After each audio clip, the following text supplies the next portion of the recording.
Em 485 a.C., quando conquistada pelos babilônios, Israel era uma terra árida, onde os poucos camponeses que a habitavam davam duro para sobreviver.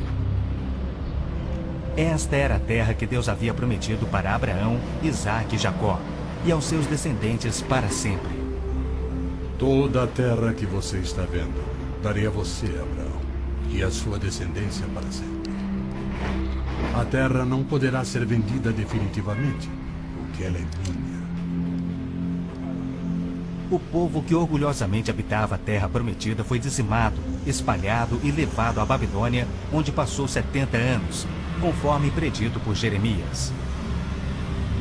Toda esta terra se tornará uma ruína desolada, e vocês estarão sujeitos ao rei da Babilônia durante 70 anos. Muitos judeus haviam voltado a Jerusalém para reerguer o templo, mas o resto da cidade estava em ruínas, suas paredes derrubadas e portões queimados. Em meio à desolação, Deus inspirou o profeta Zacarias a proferir uma das profecias mais notáveis já registradas. Ela predizia o período bíblico conhecido como os últimos dias. Farei de Jerusalém uma taça que embriague todos os povos ao seu redor. Farei de Jerusalém uma pedra pesada para todas as nações. O cumprimento dessa profecia, após o admirável renascimento de Israel em 1948, é constatado pelo mundo todo. Exatamente como previsto na Bíblia, ao invés de Nova York, Berlim ou Moscou, a pequenina Jerusalém é o fardo maior dos países do mundo.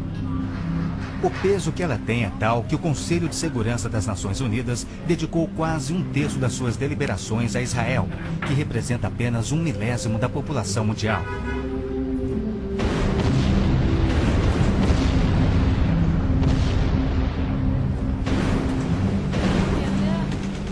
Jerusalém não seria o problema número 1 das Nações Unidas se a nação de Israel fosse facilmente intimidada, mas os seus militares são os melhores do mundo. Naquele dia farei que os líderes de Judá sejam semelhantes a um braseiro. Eles consumirão todos os povos ao redor. O Senhor protegerá os que vivem em Jerusalém.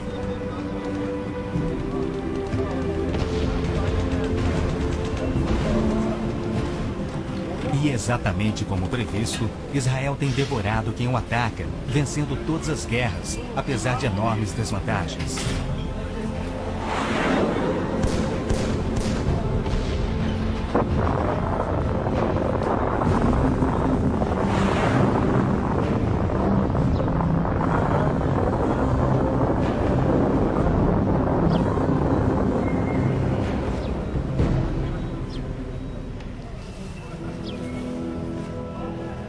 O anjo Gabriel revelou a Daniel que Jerusalém seria reconstruída e que após 483 anos viria o Messias.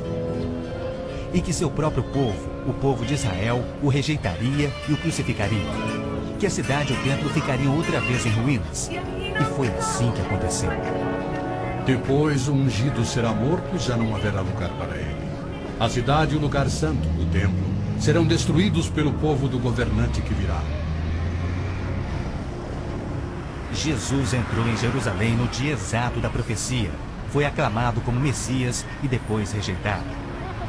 Jesus mesmo profetizou: Eu lhes garanto que não ficará aqui pedra sobre pedra. Serão todas derrubadas. E serão levados como prisioneiros para todas as nações. No ano 70 DC, exatamente como Cristo previu, os exércitos romanos, sob Tito, saquearam Jerusalém, derrubaram o templo de Herodes e não deixaram pedra sobre pedra. Mais de 1 milhão de judeus foram mortos e o remanescente espalhado pelas nações. Vocês serão desarraigados da terra em que estão entrando para dela tomar posse. Então o Senhor os espalhará pelas nações, de um lado ao outro da terra.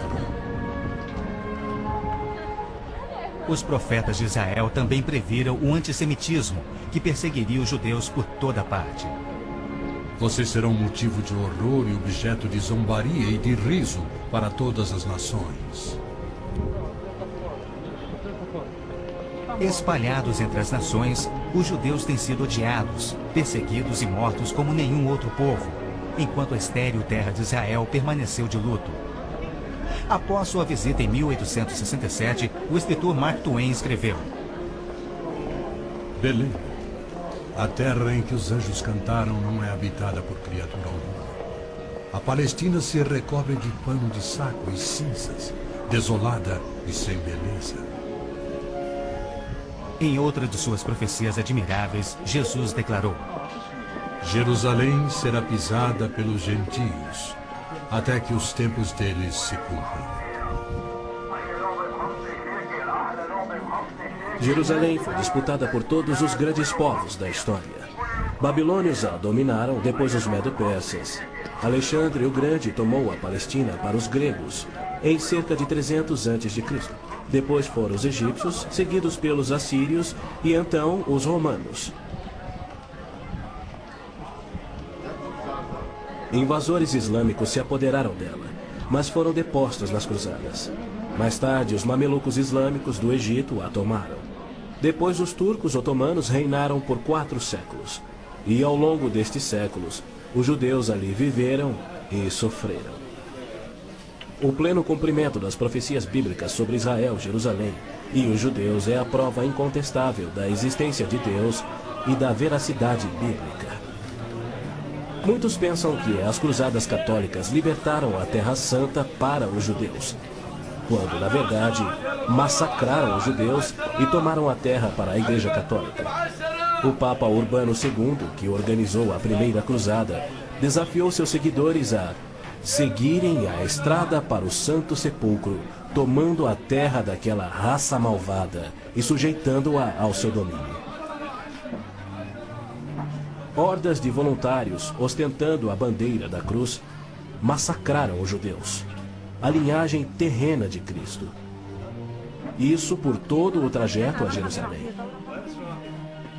O líder da cruzada, Godofredo de Bouillon, jurou que se vingaria pelo sangue de Cristo, matando até o último dos judeus.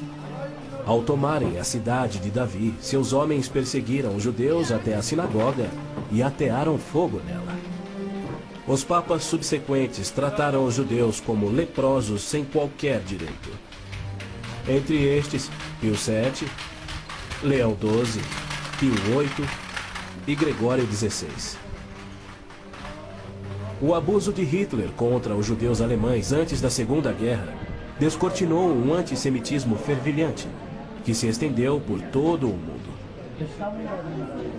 Ao navio transatlântico St. Louis, abarrotado com 1.100 refugiados judeus, foi negado acesso a todos os portos nas Américas do Sul, Central e do Norte.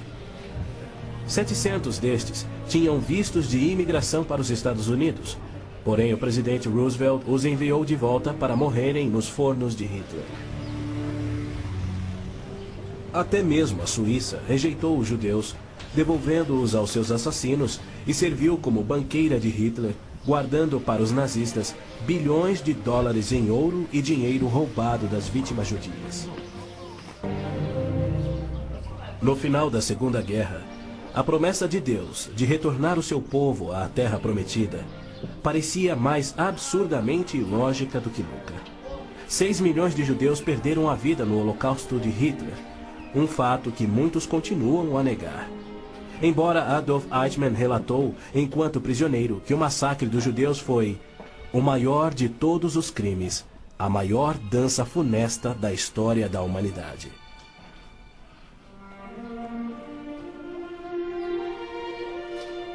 E o mais incrível é que, após a guerra, centenas dos esqueléticos sobreviventes, libertados dos campos de extermínio, foram mortos em toda a Europa. Porém, Deus não esquecera das suas promessas.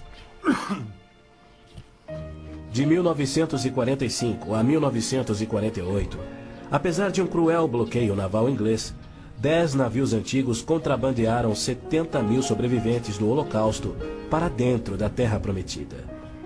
Nas palavras de um dos sobreviventes, os velhos navios e a frota britânica eram ameaças menores que a vida na Europa. Pela primeira vez em anos, tínhamos um propósito: a criação de um Estado judeu. milhões de judeus têm voltado a Israel oriundos de mais de 100 países. A existência de Israel hoje, na Terra Prometida, é incontestavelmente uma obra de Deus. Vejam, eu os trarei da terra do norte e os reunirei dos confins da terra. Aquele que dispersou Israel o reunirá. Em novembro de 1947, as Nações Unidas adotaram a sua Resolução 181. Ela dividia a Palestina, dando 18% aos judeus e 82% aos árabes. E tornou Jerusalém uma cidade internacional que, conforme o Vaticano também insistiu, nunca poderia ter domínio judeu. O mundo árabe rejeitou esta resolução e exigiu toda a Palestina. Até hoje, nenhum mapa árabe admite a existência de Israel.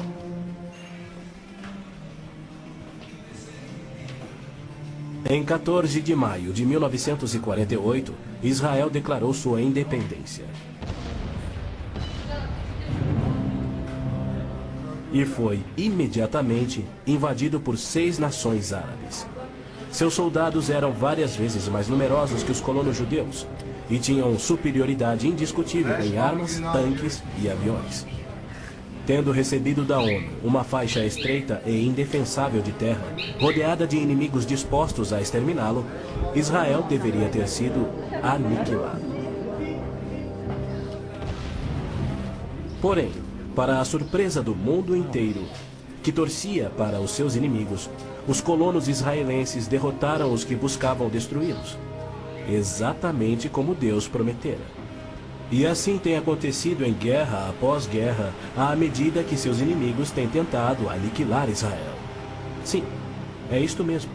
A aniquilação é o seu propósito declarado. Os muçulmanos têm como dever religioso a exterminação dos judeus. Eles sonham com sua destruição e promovem festividades para honrar os assassinos dos inocentes cidadãos de Israel. O fundamentalismo islâmico começa a varrer o nosso mundo. O próprio Maomé declarou: A última hora não virá antes que os muçulmanos lutem contra os judeus e os muçulmanos os matem. Mas por que a imprensa chama os terroristas muçulmanos de radicais e extremistas? Na verdade, eles apenas estão sendo fiéis ao islamismo. O Corão ordena: Não tomeis por confidentes amigos os judeus nem os cristãos. Matai os idólatras, os não muçulmanos, onde quer que os acheis. Capturai-os, acossai-os e espreitai-os.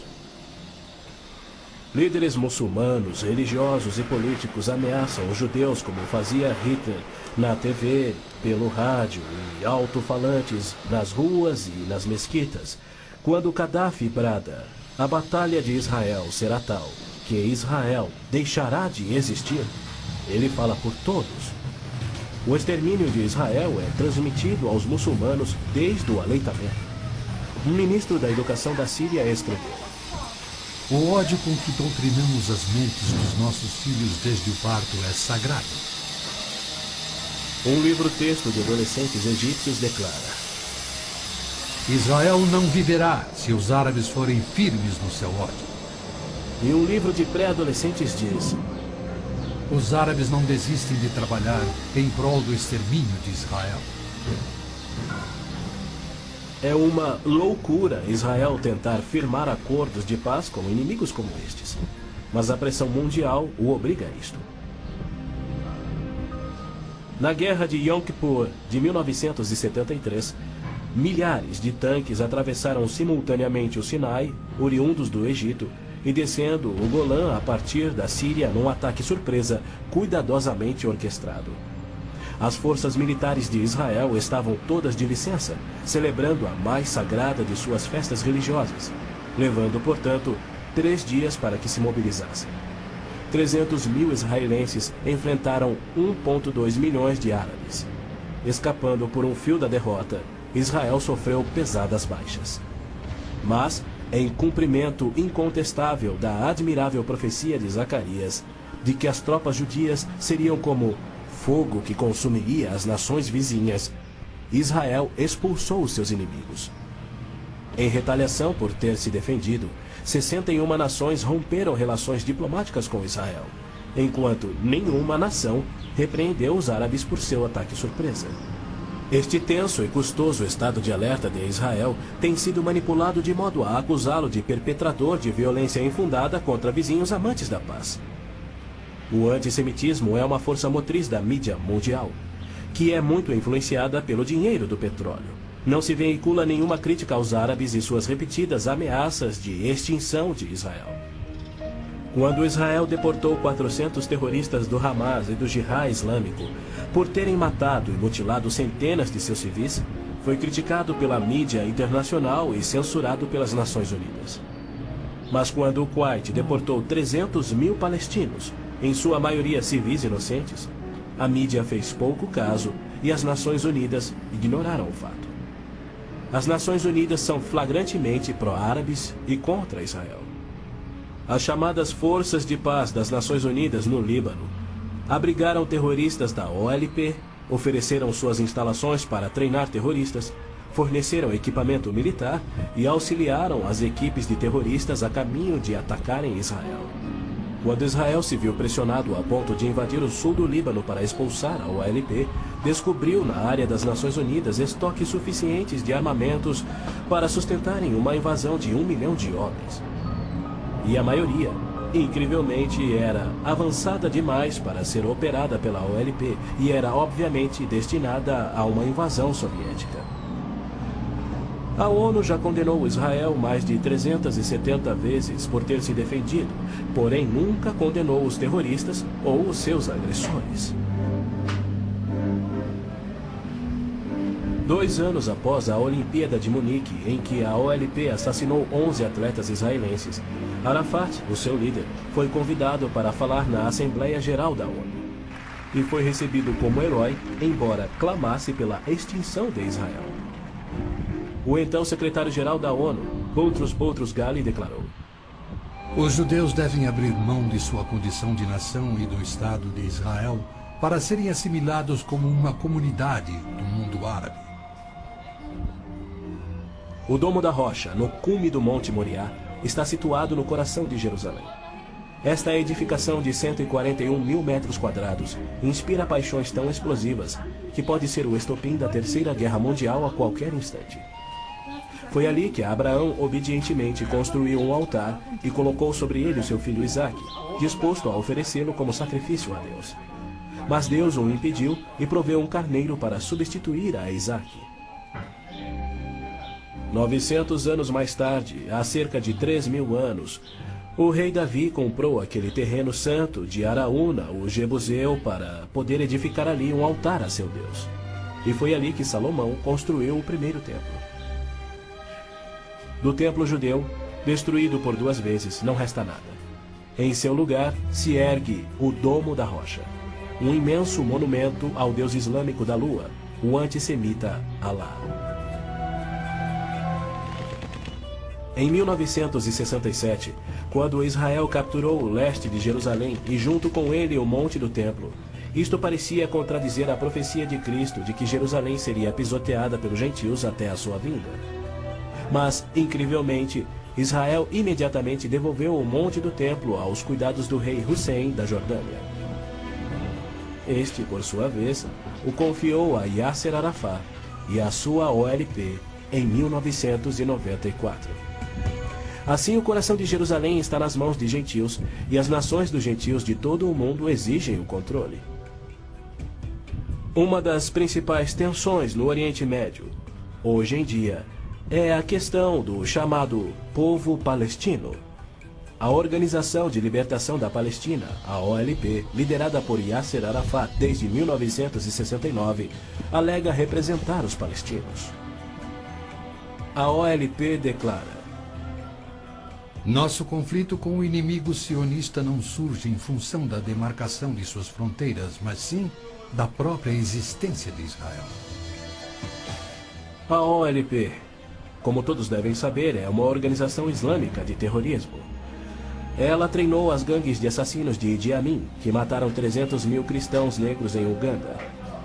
Na verdade, a maioria das organizações terroristas em todo o mundo foram treinadas pela OLP. Arafat cometeu seu primeiro assassinato aos 20 anos. Sob sua liderança, a OLP se tornou a maior, a mais rica, a mais violenta e a mais sangrenta das organizações terroristas já conhecidas. Em 1970, a OLP tinha 55 bases na Jordânia, e seu terrorismo contínuo contra os civis jordanianos era tão maligno que o rei Hussein a atacou com suas tropas de beduínos, e após semanas de sangrentas batalhas, expulsou a OLP para o Líbano. Ali, a OLP aniquilou as cidades cristãs de Gamur, Beit Malá, Tal Abbas e outras. A mídia fez vistas grossas ao seu reinado de terror no Líbano. A imprensa internacional foi ameaçada e se manteve em silêncio. Os que ousaram divulgar a verdade tiveram mortes brutais. Larry Buckman e Sean Tuna, da TV ABC, Mark Trion, da rádio belga Livre, Robert Pfeffer, da revista Der Spiegel, e outros. Cerca de 300 mil civis libaneses foram mortos e mais de 100 mil das jovens sobreviventes foram engravidadas por estupros da OLP antes que Israel a expulsasse. Porém, novamente, Israel foi censurado. Ladies and gentlemen, Mr. Arafat, Chairman of the Executive Council of the Palestine Liberation Organization, His Excellency Yitzhak Rabin, Prime Minister of Israel, the President of the United States. Quaisquer tratados de paz com a OLP têm como propósito único enganar Israel. O modelo que os muçulmanos seguem hoje foi dado por Maomé. Em 628, ele firmou um tratado de paz de 10 anos com sua tribo Quraysh, em Meca. 2 anos mais tarde, ele atacou Meca, matando os homens e escravizando as mulheres e crianças. Arafat declarou publicamente: Em nome de Alá, eu não considero o acordo de paz entre a OLP e Israel mais do que o acordo assinado entre nosso profeta Maomé e a tribo Quraysh. A paz para nós implica na destruição de Israel. O primeiro passo é fingir a paz para ganhar territórios dentro de Israel, de onde possa lançar sua destruição final. Por incrível que pareça, Arafat e seus assassinos da OLP têm sido eximidos e celebrizados pela mídia mundial. Este criminoso, impiedoso e sadista recebeu um prêmio Nobel da Paz e é honrado como campeão da justiça em prol do oprimido povo palestino. Palestinos? Nunca houve palestino, seja povo, nação, língua, cultura, religião ou economia. As alegações de serem descendentes de um povo palestino que supostamente habitou uma terra chamada Palestina por milhares de anos não passa de uma mentira intencional. A terra era chamada Canaã e era habitada por cananeus. E o que fora Canaã tornou-se a terra de Israel quando Deus a entregou ao seu povo. Porém, uma história revisada que oculta a verdade é promovida nas melhores enciclopédias e livros, incluindo publicações cristãs. Aqueles que hoje se denominam palestinos são árabes, por berço, língua, religião islâmica e cultura. A origem do termo Palestina provém dos filisteus, os arqui-inimigos do antigo Israel. Em 130 d.C., os romanos reconstruíram Jerusalém como uma cidade pagã, tendo um templo de Júpiter no lugar do templo judeu. Provocados à rebelião, 500 mil de judeus foram mortos e milhares escravizados. Os romanos, irados, renomearam a terra de Israel, batizando-a de Síria-Palestina. Assim surgiu o termo Palestina. Dali em diante, os judeus que ali viviam foram chamados de palestinos. Na Segunda Guerra, o exército britânico tinha uma brigada palestina composta por voluntários judeus. A Orquestra Sinfônica da Palestina era de judeus, assim como o Palestine Post era um jornal de judeus. Em 1948, árabes fugidos de Israel começaram a alegar que eles eram os verdadeiros palestinos e que a terra de Israel sempre lhes pertencera. E a mídia mundial promove essa mentira. Mas a verdade é que em 1948 os árabes ocupavam meros 3% da Palestina. enquanto que a posse de Israel data de 4.000 anos de quando Abraão adquiriu a caverna Macpela em Hebrom. Ali, Abraão sepultou sua esposa Sara, e ali estão enterrados Abraão, Isaque, Rebeca, Jacó e Lia. Em Hebrom, Davi foi coroado rei. É um lugar sagrado para os judeus e não tem nada a ver com os árabes ou com o Islã. E ainda assim, os muçulmanos ignoram a presença contínua dos judeus por 3.000 anos e dizem que Hebrom é sua. Construíram uma mesquita e estão determinados a expulsar todos os residentes judeus. Há meio século, o mundo convive com o problema de centenas de milhares dos autodenominados refugiados palestinos da guerra pela independência em 1948. Em mais uma mentira típica, a mídia internacional acusa os judeus de impiedosamente desalojarem a população nativa. Mas, na verdade, foi o alto comando árabe que os instruiu por rádio a deixar rapidamente a Palestina enquanto eles massacrariam os judeus. Uns 350.000 fugiram. Muitos ficaram. Os que ficaram hoje são cidadãos israelenses e atualmente compõem uns 16% do eleitorado de Israel. A Jordânia anexou o território palestino designado pela ONU, expeliu todos os judeus, destruiu as sinagogas judaicas e renomeou de margem ocidental as terras conhecidas por Judéia e Samaria desde os tempos bíblicos.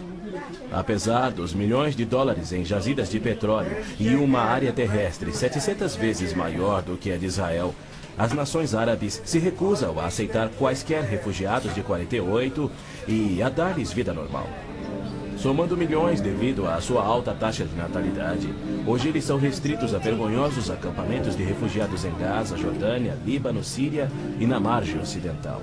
Estes infelizes são mantidos assim para que seu infortúnio seja exibido como propaganda.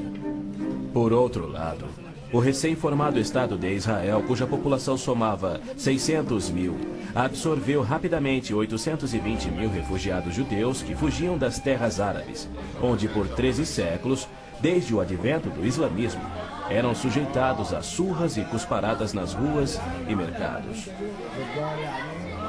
Centenas foram brutalizados ou mortos pelos muçulmanos em surtos imprevisíveis de violência e tiveram suas posses confiscadas. O renascer de Israel propiciou um refúgio acolhedor para o qual fugiram. Israel já assimilou milhões de imigrantes. Mais de 1 milhão de refugiados ficaram sob o domínio de Israel nos acampamentos em 1967, na Guerra dos 6 Dias. Israel lhes oferece terras estatais, eletricidade, água, esgoto, pavimentação e escolas, e já construiu 9 complexos residenciais para abrigar 10.000 famílias. As nações árabes, incrivelmente, se opõem ao auxílio que Israel oferece aos seus refugiados. Ainda mais incrível é que as Nações Unidas adotam anualmente as seguintes surpreendentes resoluções. A Assembleia Geral exige que Israel desista da reintegração dos palestinos na faixa de Gaza. A Assembleia Geral conclama novamente a Israel para que se retraia de quaisquer ações destinadas à reintegração dos refugiados palestinos. Se formos analisar a história, Jerusalém sempre foi a capital de Israel e seus reis. Hoje em dia, cedia ao seu parlamento. Porém, embaixadas estrangeiras se situam em outros pontos. Segundo o ministro das Relações Exteriores do Vaticano, em visita a Israel em 98, a presença de Israel no lado oriental de Jerusalém constituía uma ocupação ilegal. Em março de 1999, Israel foi advertido que a União Europeia não reconhecia a sua soberania sobre Jerusalém. Numa bula papal do Jubileu de 2000, o Papa João Paulo II rejeitou novamente a soberania israelense sobre Jerusalém. Em fevereiro de 2000, o Vaticano assinou um acordo com a OLP, no qual se pedia garantias internacionais de que Jerusalém fosse mantida sob controle internacional. Os maiores inimigos de Israel são o Islã e o catolicismo romano. João Paulo II tem calorosamente recebido o fascínora Yasser Arafat, diversas vezes, até mesmo quando estava no auge de sua carreira como um dos assassinos e criminosos mais notórios do mundo. É claro que João Paulo II tem piamente condenado o antissemitismo, como lhe cabe fazer. Porém, ele se limita a se desculpar por atos cometidos por filhos e filhas da igreja. E ele nunca, jamais, admitiu que os judeus e evangélicos martirizados na Inquisição o foram por política oficial da igreja e seus papas. Roma insiste até em nossos dias que os católicos e não os judeus são o povo escolhido por Deus. Por exemplo, em 1928, um decreto do Vaticano se referia aos judeus como povo anteriormente escolhido por Deus. Em 1965, o Segundo Concílio do Vaticano declarou: a Igreja constitui o novo povo de Deus. A Roma Católica se denomina a Cidade Santa, a Cidade de Deus, a Cidade Eterna. Títulos que Deus deu a Jerusalém.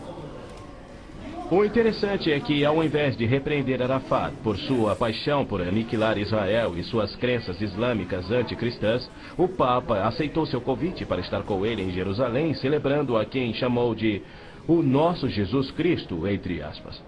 Nosso Jesus Cristo? Segundo Arafat, Jesus foi um palestino que lutava contra Israel por sua liberdade, e o Papa apenas sorriu e o abençoou.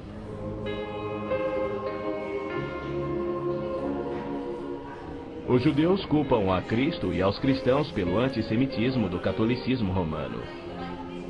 Mas o catolicismo, com seu falso evangelho de obras, sacramentos, purgatório e indulgências, não representa o cristianismo bíblico. Nenhum cristão verdadeiro poderia ser antissemita. Jesus foi um judeu. Inclusive, a Igreja Católica matou muito mais evangélicos do que judeus. O Papa Inocêncio III massacrou por completo a cidade de Béziers, na França. Morreram cerca de 60 mil cristãos albigenses. E segundo o Papa, foi o auge do seu papado. Os exércitos dos papas levaram um século para exterminar os albigenses e o mesmo destino foi imposto aos valdenses, huguenotes, husitas e outros. No massacre de São Bartolomeu foram chacinados 70 mil huguenotes, mais 200 mil foram mortos depois e 500 mil fugiram da França para salvar a vida. E como estes, há muitos outros exemplos. Hitler não assassinaria os 6 milhões de judeus se os séculos do antissemitismo romano não tivessem preparado o caminho. Em 26 de abril de 1933, Hitler relembrou aos representantes do Vaticano, Bispo Burney e Monsenhor Steinman, que por 15 séculos Roma considerara os judeus parasitas a serem exterminados, e que ele lhes oferecia uma solução final para o problema dos judeus. Antes de se tornar o Papa Pio XII, o cardeal Eugênio Pacelli, núncio papal da Alemanha, entregou dinheiro do Vaticano a Hitler para formar o Partido Nazista. Ao se tornar Papa, Pacelli enviou uma mensagem de apoio ao Führer. Ao ilustre Herr Adolf Hitler, Führer e chanceler do Reich alemão. É com grande prazer que recordamos os muitos anos passados na Alemanha como núncio apostólico, ocasião em que fizemos de tudo para estabelecer relações harmoniosas entre a Igreja e o Estado. Agora, suplicamos ainda mais fervorosamente para alcançarmos este alvo. Era 1939 e os abusos de Hitler, bem como suas intenções para os judeus, já eram conhecidos em todo o mundo.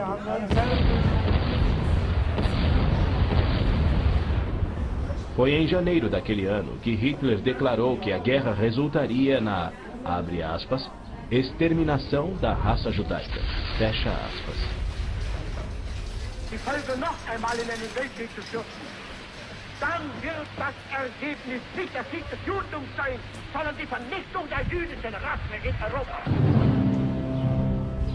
Após 4 anos, em 22 de junho de 1943, enquanto pairava a fumaça de judeus incinerados nos céus da Europa, O Papa Pio XII, em contraposição à promessa de Deus, escreveu ao presidente Roosevelt tentando dissuadi-lo de tornar a Palestina em terra judia. Não existe precedente histórico para justificar o regresso de um povo a uma terra deixada 19 séculos antes. Se os hebreus desejam um lar, não seria muito difícil encontrar um território que lhes sirva melhor que a Palestina. Com o aumento da população judaica naquela região, graves novos problemas surgiriam. Sem precedente histórico, Deus o havia prometido. Pio XII nunca condenou o Holocausto em público. Tampouco buscou dissuadir Hitler do seu intento de aniquilar os judeus. Porém, ele se manifestou de forma bem enfática contra o regresso dos judeus à terra de Israel, que Deus lhes dera como herança eterna. Do mesmo modo, Pio X declarou em 1904: Não podemos reconhecer os judeus como povo. Em 1919, o cardeal Pietro Gasparri, secretário de Estado do Vaticano, escreveu: O perigo que mais nos amedronta é o da criação de um Estado judaico na Palestina. E quanto ao Islã, esta religião de violência tem sempre forçado conversões pela espada. Após a morte de Maomé, a maioria dos árabes abandonou o Islã, dando origem às famosas guerras da apostasia. Abu Bakr, o primeiro califa a suceder Maomé, matou dezenas de milhares de ex-muçulmanos buscando reimplantar o Islã. Até o início do século VIII, os ferozes guerreiros do Islã haviam tomado a maioria do Oriente Médio, muito da África e haviam quase conquistado a Europa.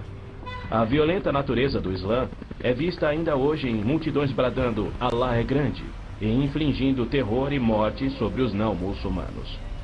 O Islã está por trás da maior parte do terrorismo no mundo. Hoje em dia, multidões muçulmanas periodicamente massacram milhares de cristãos, queimando e saqueando as suas terras.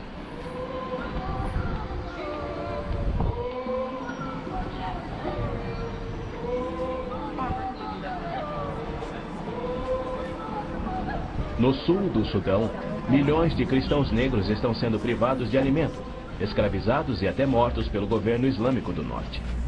É verdade que os judeus foram mortos durante as cruzadas, mas isso foi contra o ensinamento de Cristo e seu divino exemplo. Já os terroristas muçulmanos matam como forma de obediência a Allah, em obediência ao Corão e ao ensino e exemplo de Maomé. Qualquer estudioso muçulmano concordará ser o dever sagrado de todo muçulmano em todas as eras praticar guerra santa o quanto for possível para forçar o mundo inteiro à submissão ao Islã. O Corão mantém mais de 100 versículos sobre lutar e matar neste propósito. Porém, a mídia internacional insiste em descrever o Islã como religião pacífica. Tony Blair, o premier britânico, classificou o Islã dizendo ser sinônimo da paz, tolerância, além de uma força para o bem. Muitos políticos de destaque no Ocidente têm elogiado o Islã e seus caminhos pacíficos, e líderes religiosos também. Os inusitados atos de guerra praticados por terroristas contra os Estados Unidos em setembro de 2001 resultaram em declarações de políticos que diziam ser necessário distinguir entre terrorismo causado por grupos extremistas, fanáticos, e a religião islâmica em si, que é pacífica. O escritor Tom Clancy disse que o Islã, como religião, não promove a violência. Uma declaração incrível frente aos ensinos contidos no Corão, os de Maomé, e a violência contínua que historicamente caracteriza o avanço do Islã. Esta é a visão romântica do Islã que encoraja o terrorismo. Para esses criminosos, Arafat é a prova viva das recompensas conferidas aos que aspiram ao terrorismo. Ele é o mais vil e bem-sucedido terrorista da história. A OLP detinha o recorde do maior sequestro aéreo, 4 aeronaves numa única operação, apenas igualado em 2001. O maior número de reféns, 300 pessoas na mesma operação e outros recordes que se mantêm até hoje. o número de pessoas baleadas no aeroporto, o maior resgate pago, $5 milhões pagos pela Lufthansa, a maior diversidade de alvos, 40 aeronaves de passageiros civis, 5 navios de passageiros, 30 embaixadas ou missões diplomáticas, além de incontáveis fábricas, depósitos de combustível, etc, etc, etc. Ao invés de ser julgado como réu em corte internacional, assim como os nazistas e líderes sérvios, os sangrentos atos de Arafat atraíram a ONU, a União Europeia e incontáveis líderes políticos e religiosos para o seu lado contra Israel e lhe outorgaram o Prêmio Nobel da Paz. O que confere a pilotos habilidosos a coragem e o ímpeto de se apoderarem de jatos comerciais e arremetê-los contra edifícios civis ou militares. Ou outros que se suicidam explodindo ônibus em Tel Aviv. Somente uma coisa: a garantia islâmica do paraíso para os que morrem na jihad. Aos mártires, o Islã promete um palácio de marfim contendo 70 mansões, cada mansão contendo 70 casas e em cada casa uma cama com 70 lençóis. E em cada lençol, uma linda virgem que recupera sua virgindade a cada vez que o mártir a possui. Lhe é prometido que o seu apetite para o sexo e alimento será igual ao de 100 homens. Os meninos muçulmanos ouvem essa promessa desde a infância. Ela lhes confere a coragem inconsequente que os faz treinar e executar ações terroristas suicidas para infligir morte e destruição sobre os chamados inimigos de Alá. Quando este mundo reconhecerá que o Islã é que é o culpado? E quando os muçulmanos que desprezam o terrorismo perceberão estarem seguindo uma religião terrorista, conforme a história comprova? Os muçulmanos têm continuamente se torturado, se combatido e se matado. Nos 8 anos de guerra entre o Irã e o Iraque, foram usados milhares de toneladas de gás venenoso e as mortes somaram mais do que as da Primeira Guerra Mundial.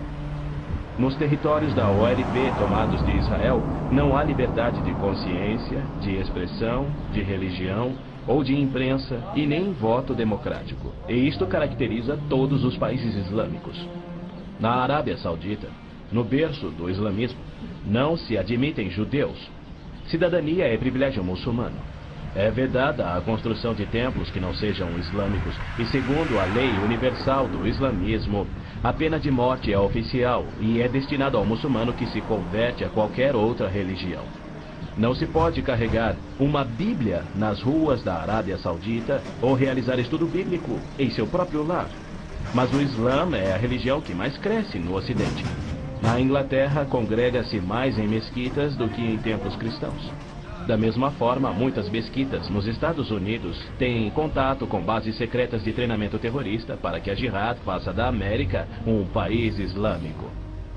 O Islã rejeita o Deus da Bíblia e nega a divindade de Cristo ou que ele morreu por nossos pecados, alegando que um discípulo sósia tomou o lugar de Cristo na cruz e que Cristo foi levado vivo ao céu e que deverá voltar a esta terra para morrer um dia. O cristianismo deve ser subjugado pela força. O Corão diz: matai os idólatras, os não muçulmanos. Onde quer que os acheis, espreitai-os. Combatei aqueles que não creem em Alá. Observem bem, assim é o Islã. Porém, segundo Robert Schuller, se ele voltasse daqui a 100 anos e descobrisse que seus descendentes eram muçulmanos, ele não se importaria. Ele pregou sua mensagem de Natal em 99 na grande mesquita de Damasco, segurando a mão do grão mufti islâmico. Mais tarde, quando entrevistado por Larry King, Schuller disse animadamente ter sentido a afinidade espiritual além de uma concordância de fé e filosofia, e se referia a esse líder muçulmano anticristão.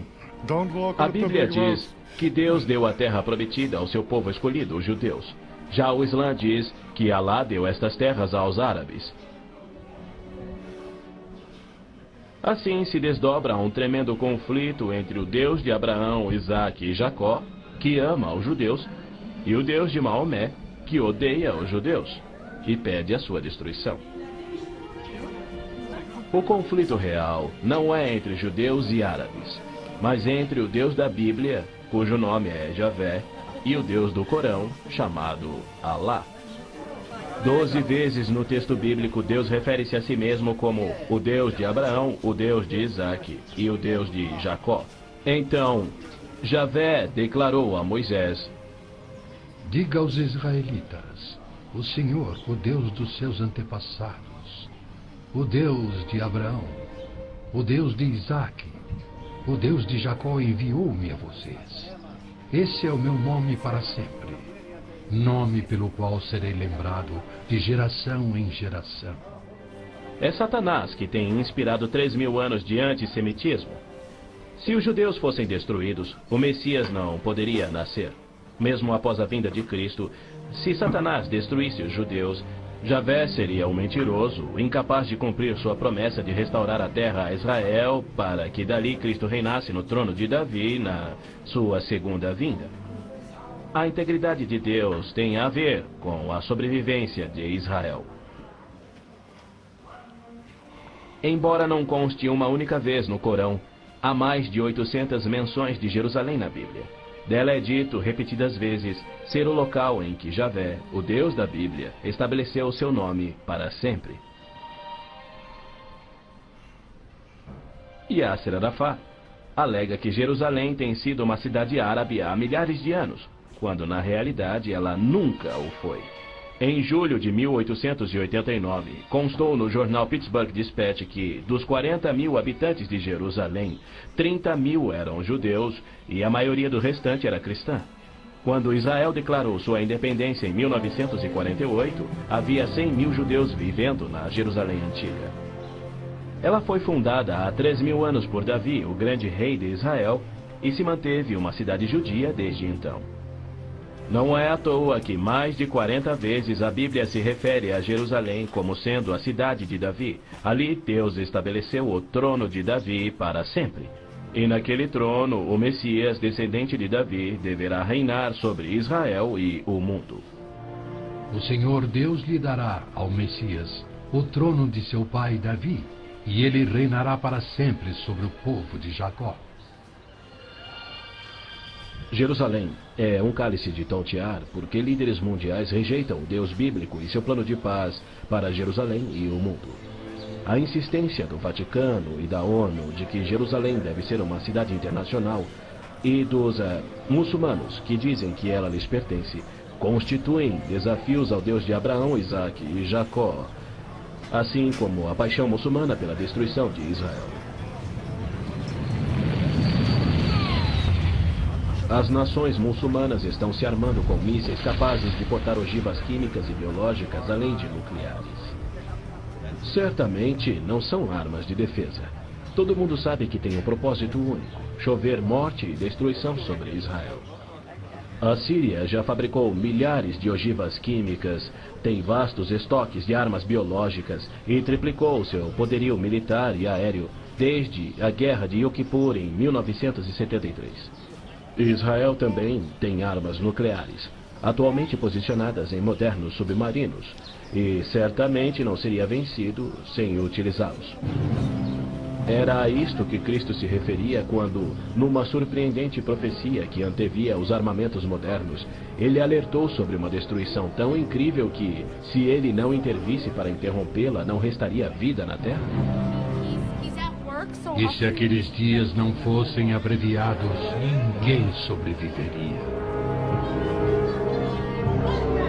O Armagedon é tema frequente nas profecias bíblicas. A Bíblia descreve com clareza os eventos que anteciparão o Armagedon. Milhões de judeus já voltaram a Israel depois de serem espalhados entre as nações. Eles reconstruíram Israel a partir do nada e sentem-se seguros com uma falsa paz. Com a progressão do processo dessa falsa paz, os árabes matam e queimam as casas dos árabes que suspeitam estar cooperando com Israel. Terroristas muçulmanos que matam judeus são honrados nos países árabes. Ruas e feriados recebem os seus nomes. Na virada do milênio, o Prêmio Palestino de Cultura foi outorgado a Abu Daud por seu livro, no qual descreveu como planejou e executou o assassinato de 11 atletas israelenses nas Olimpíadas de Munique em 72. Ainda assim, os israelenses seguem sonhando em alcançar a paz com aqueles que juraram exterminá-los. Logo a seguir, virá aquilo que Jeremias chamou de o tempo da angústia de Jacó. Exércitos do mundo, sob o anticristo, serão trazidos ao Armagedon por Javé, no intento de puni-los por terem odiado, perseguido e matado o seu povo Israel, e para disciplinar Israel por sua descrença. Você, anticristo, avançará contra Israel, o meu povo, nos dias vindouros. Trarei você contra a minha terra para que as nações me conheçam, e todas as pessoas da face da terra tremerão diante da minha presença. Reunirei todos os povos para lutarem contra Jerusalém. Depois, o Senhor sairá para a guerra contra aquelas nações. As frases "a minha presença" e "o Senhor sairá para a guerra" indicam que Deus mesmo virá salvar Israel no Armagedon. Zacarias diz: Deus virá como um homem ressurreto que foi traspassado. Este só pode ser o Messias, a quem Isaías chamou Deus poderoso, o Pai eterno. Ouça novamente as previsões dos profetas judeus sobre a rejeição do Messias, sua crucificação pelo seu povo e sua morte pelos pecados do mundo. Perfuraram minhas mãos e meus pés na crucificação. Foi desprezado e rejeitado, eliminado da terra dos viventes. Por causa da transgressão do meu povo, ele foi golpeado. Então o ungido será morto e já não haverá lugar para ele, apenas para os pecados. Em consonância com os profetas de Israel, João nos revela o Armagedon no último livro da Bíblia e nos mostra Cristo voltando do céu para destruir o anticristo, exatamente como Paulo também profetizou. Vi os céus abertos e diante de mim um cavalo branco, cujo cavaleiro se chama Fiel e Verdadeiro. Seus olhos são como chamas de fogo, e seu nome é Palavra de Deus. Então vi a besta, o anticristo, os reis da terra e os seus exércitos, reunidos para guerrearem contra aquele que está montado no cavalo e contra o seu exército. Mas a besta foi presa, e com ela o falso profeta. Os dois foram lançados vivos no lago de fogo.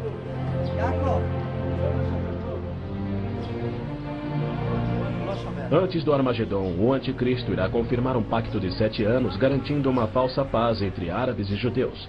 Prometerá segurança a Israel, permitirá que Israel reconstrua o templo e reinicie os sacrifícios de animais, após um intervalo de mais de 1900 anos. O anticristo quebrará seu pacto, cessará os sacrifícios, colocará a sua imagem no templo, declarando ser Deus e exigindo ser adorado. Os que se recusarem morrerão. Com muitos ele fará uma aliança que durará uma semana. No meio da semana ele dará fim ao sacrifício e à oferta.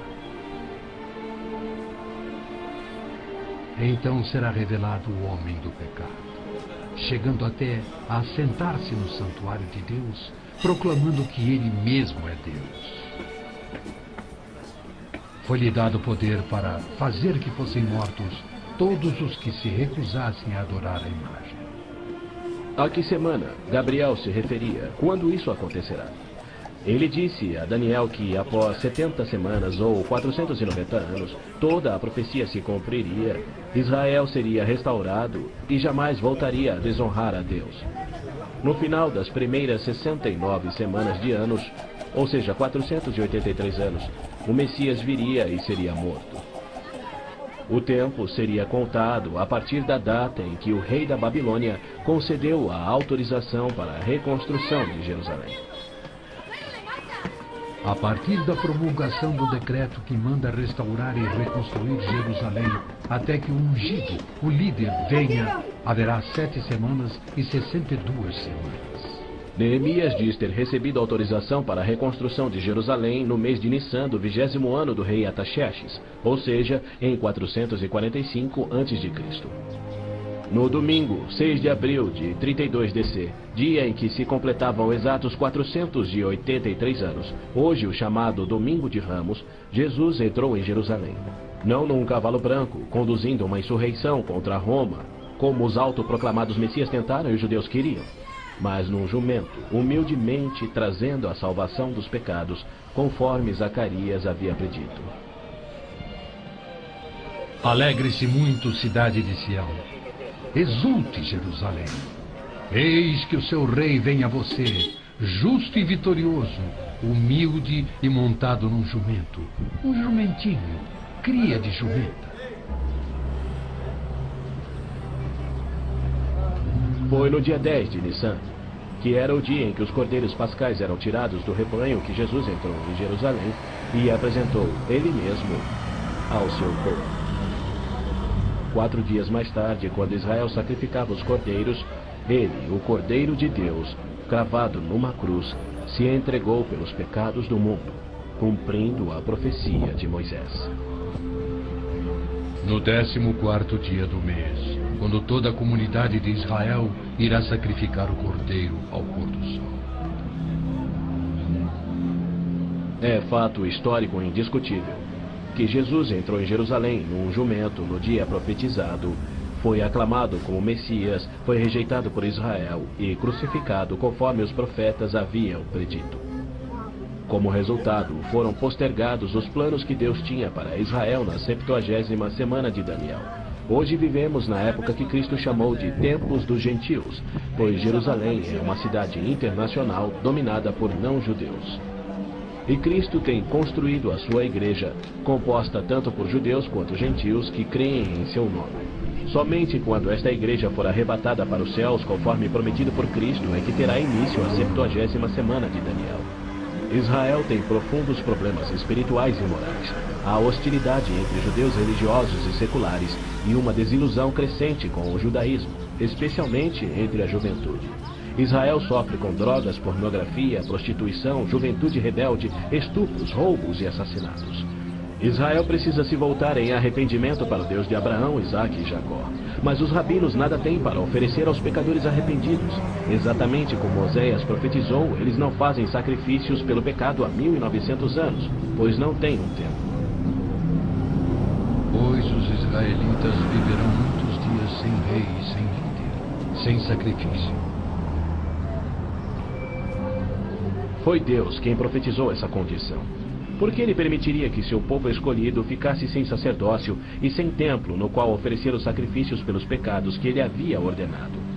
Isso só faz sentido se o sacrifício de Cristo na cruz cumpriu todos os sacrifícios do Velho Testamento que já não são mais necessários.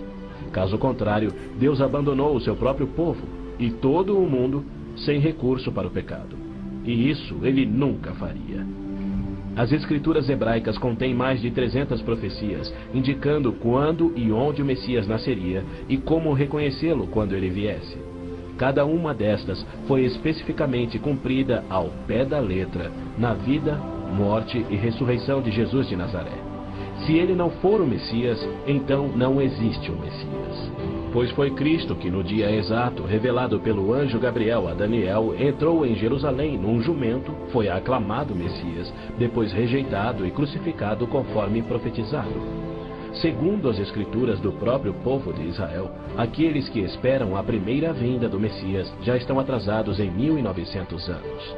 A única esperança de Israel está na sua segunda vinda, e podemos ter certeza de que, havendo gerado a nação de Israel, Deus irá cumprir o seu propósito, pois ele declara: Pode uma nação nascer?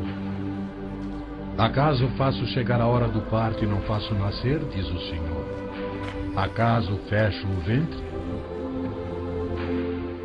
Tragicamente, muitos judeus só crerão no seu Messias no Armagedon. Quando Javé aparecer em pessoa para salvar Israel da destruição pelos exércitos, eles reconhecerão finalmente ser o Messias, aquele que foi traspassado e morto pelos seus pecados e que ressuscitou como o próprio Messias predito pelos seus profetas, a quem rejeitaram. Então todos os judeus ainda vivos irão crer. Mas para todos aqueles, judeus e gentios, que morrerem sem crer nele, tragicamente não restará esperança.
خد صورة الغدا أحسن لك، أأمن لك، وين تجيب أأمن لك.